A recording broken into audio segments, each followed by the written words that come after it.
सिर्फ गाय को प्यार करना ही विदेशों में जाकर काऊ कडलिंग नहीं बना, बल्कि भारत का योग पश्चिम में जाकर योगा हो गया।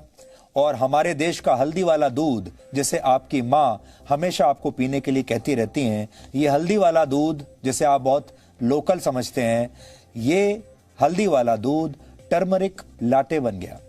हमने अपनी ही परंपराओं और संस्कृति को पिछड़ेपन की निशानी मान लिया, जबकि यही चीजें विदेशों में जाकर सुपर हिट हो गईं, विदेशों में जाकर ट्रेंड कर रही हैं। प्राचीन काल से भारत में योग जीवन का बहुत महत्वपूर्ण हिस्सा है, लेकिन भारतीयों ने इसे तब अपनाया जब योग योगा हो गया।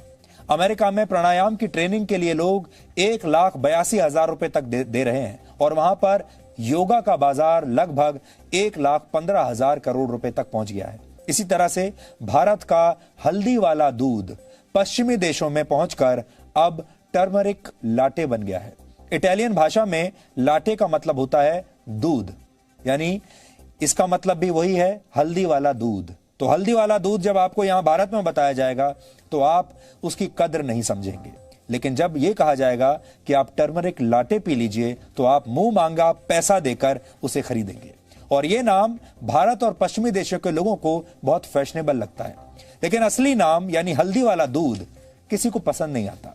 लेकिन जैसे ही यह फैशनेबल होकर टर्मरिक लाटे बनता है तो लोग इसकी मुंह मांगी कीमत देते हैं। आजकल भारत समेत कई देशों में आपको टर्मरिक लाटे आसानी से मिल जाएगा और बड़ी बड़ी मल्टीनेशनल कंपनियां जो इससे पहले आपको कॉफी बेचा करती थीं, अब अपने आउटलेट्स में टर्मरिक लाटे भी बेच रही हैं।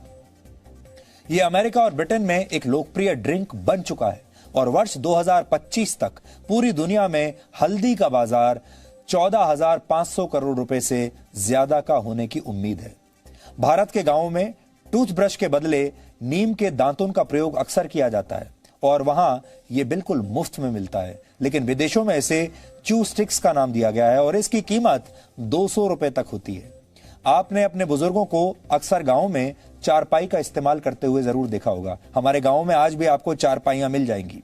भारत में एक चारपाई की कीमत औसतन लगभग 500 रुपए के आसपास होती है, लेकिन ऑस्ट्रेलिया में ऐसी चारपाई 50,000 रुपए में बिक रही है और वहां इसे ट्रेडिशनल इंडियन डे बेड के नाम से बेचा जा रहा है।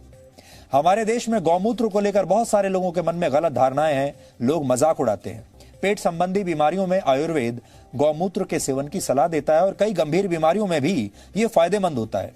और अब विदेशी कंपनियों ने इसी गौमूत्र के 7 पेटेंट्स हासिल कर लिए हैं। सिर्फ परंपराएं ही नहीं, पश्चिम में अब भारत की पूजा करने की पद्धति भी मशहूर होने लगी है। हमारे देश में पत्थरों की पूजा की जाती है, अब अमेरिका में इसकी नकल की गई है और वहां पर इसे ग्रेटिट्यूड रॉक का नाम दिया गया है। वहां के लोग इस पत्थर को प्रकृति से जुड़ने का एक माध्यम मान रहे हैं। कई पश्चिमी देश खुद को आधुनिक और हमें थर्ड वर्ल्ड कंट्री मानते हैं। हालांकि भारत का प्राचीन ज्ञान भी बहुत हद तक विज्ञान पर आधारित है और समय समय पर यह बात साबित भी होती रही है। और यही वजह है कि अब पश्चिमी देश भी हमारी परंपराओं और प्राचीन ज्ञान को अपना रहे हैं। न सिर्फ अपना रहे हैं, इसे बेच रहे हैं। आप इसे भारत की सॉफ्ट पावर कह सकते हैं।